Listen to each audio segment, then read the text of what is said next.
Hi, I'm Carly. Hi, I'm Vicky. And we're from ArtCEE. And today we're going to be teaching you how to make A solar eclipse and a lunar eclipse. But first, a bit about our artist of the week. Howard Russell Butler, an American artist born on the 3rd of March 1856 and died 20th of May 1934. He was an artist and a scientist who loved painting pictures of space and nature. He studied both art and science, which helped him create very accurate and very beautiful paintings. One of his most famous works shows a solar eclipse, which he painted from memory after watching it for just a few minutes. Butler's art helped people see amazing things from science, like stars and the sun, in a creative and exciting way. He showed that you can use both your imagination and your knowledge to make something truly special.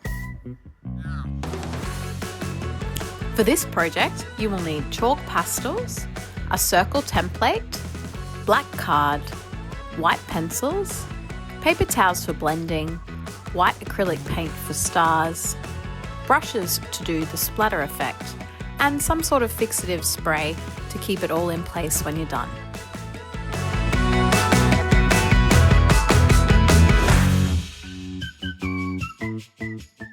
For this project, we'll be focusing on the art element of value. Value is the lightness or darkness of colours. White is the lightest and black is the darkest. We will be looking at the principle of contrast for this project. Contrast is when you put different things together in your art to show how they're not the same.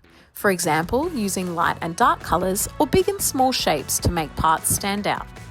The first step is to draw a line like this. And what are we making?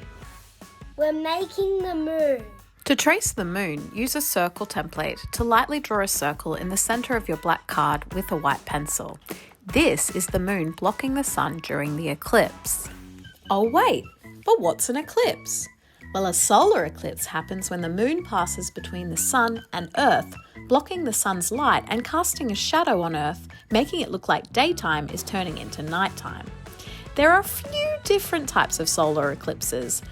The type captured by Butler are a total solar eclipse, when the moon completely blocks the sun. It's like a total blackout, and the sky gets very dark even during the day. The other type is an annual solar eclipse. This is when the moon is furthest away from the Earth. It appears smaller and doesn't completely cover the sun, leaving a bright ring of sunlight around the moon. In step 2, you're going to add the corona, or the sun's glow. Around the outside of the circle, using a yellow pastel, draw around the circle and make it look glowy. You can make this soft and wispy. Add a concentration of yellow to emphasize the diamond ring effect. The diamond ring effect.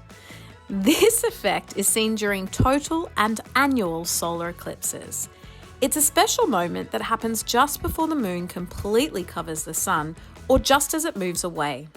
When the moon blocks almost all of the sun, just a tiny bit of sunlight peeks out from the edge. This small burst of light looks like a shiny diamond, and the circle of light around the moon looks like a ring. So together, it looks like a glowing diamond ring in the sky. Once you're happy with your diamond ring effect, it's time to take a blue pastel to create streaks like an almond shape around your moon. You only have to work very lightly with the chalk pastel, and if you want to add texture, you can turn it on the side and use it that way.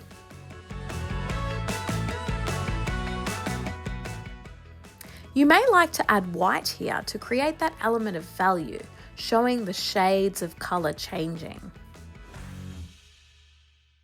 Next, you're going to take a paper towel, rip a strip, and wrap around your finger. Use this to lightly blend in a circular motion.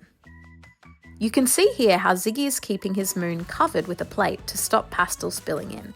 This is a brilliant idea to keep it really nice and dark. We're now going to add a darker shade of blue to show the light of the sun is less intense further away from the center. We're going to blend those blues together so it really starts to give us that beautiful effect.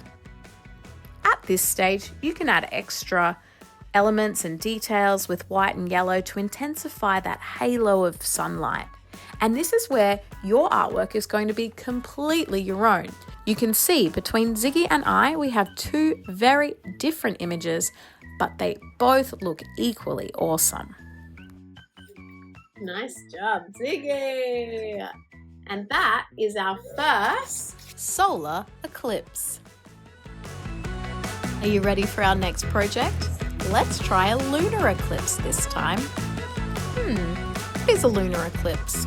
A lunar eclipse happens when the Earth moves between the Sun and the Moon. This blocks the sunlight from reaching the Moon, and the Moon looks dark in the sky. During a total lunar eclipse, the Moon can look red or even orange. That's because some sunlight bends around the Earth and reaches the Moon. The sky on Earth acts like a filter, letting red light through. Lunar eclipses only ever occur during a full moon. All right, let's get started. Okay, so what we're going to do this time is we're going to create a lunar eclipse. So for this one, we're going to trace around our circle or inside of our stencil again. Or like this.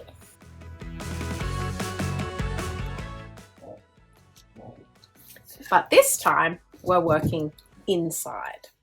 Yeah. And what you're going to do this time, instead of using your blues and your yellows and your whites, we're going to do like a grey, a yellow, a little bit of orangey red, and maybe some peach, because what we want to do, we want to get it looking like the moon with some colours. So we're going to put the colours here to share,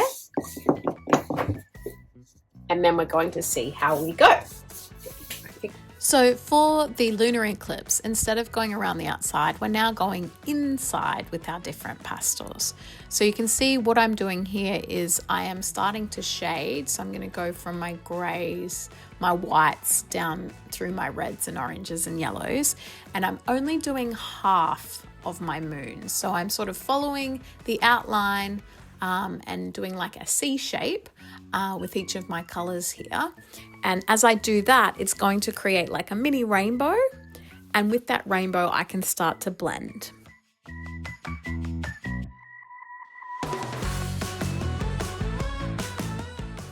I'm going to start with the paper towel, and then I'm going to go back and layer more color on each time until I can get that reddy orange glow that I'm after.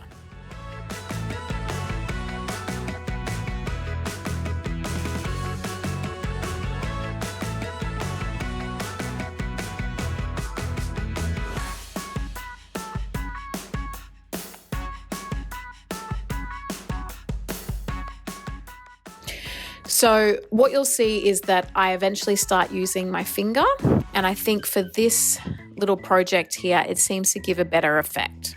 Ziggy and I both have slightly different techniques, and that's so fine. This is really just about experimenting and seeing what you can do with your chalk pastels and your colors. Like every lunar eclipse, it's going to look slightly different, and like every artwork, it's going to look slightly different. So we're just going to go with it and have some fun. As you can see, the chalk pastel moves pretty quickly and it spreads across your paper. So the best way to do this is just to enjoy the process, and then at the end, just before we do the paint splatter, just grab some paper towel, put a bit of water on it and wipe around to get your nice smooth black background and your shiny moon, and that will make it look really special. And then finally, we have the special splatter effect. So to do this, you're going to get your acrylic paint, water it down in a cup with some water.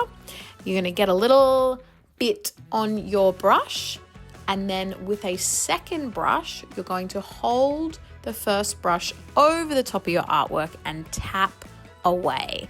Ooh, I almost forgot to say, make sure you cover your moon up with a paper plate or a circle shape, just to make sure that your splatter, which is our stars in our sky, Don't go over the top of that moon. That's really important.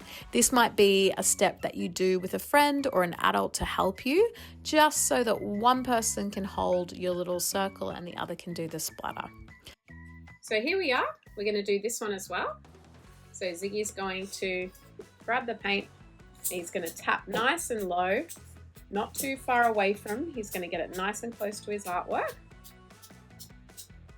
And he's going to splatter all the way around so that we're going to get a really cool look with our galaxy. Thanks, see? So then when he peels away his circle, he's left with a really cool lunar eclipse.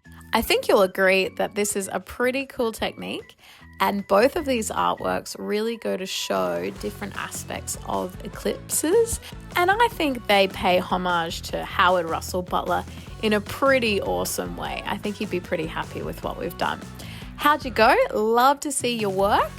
Feel free to submit it and we can show it in our gallery.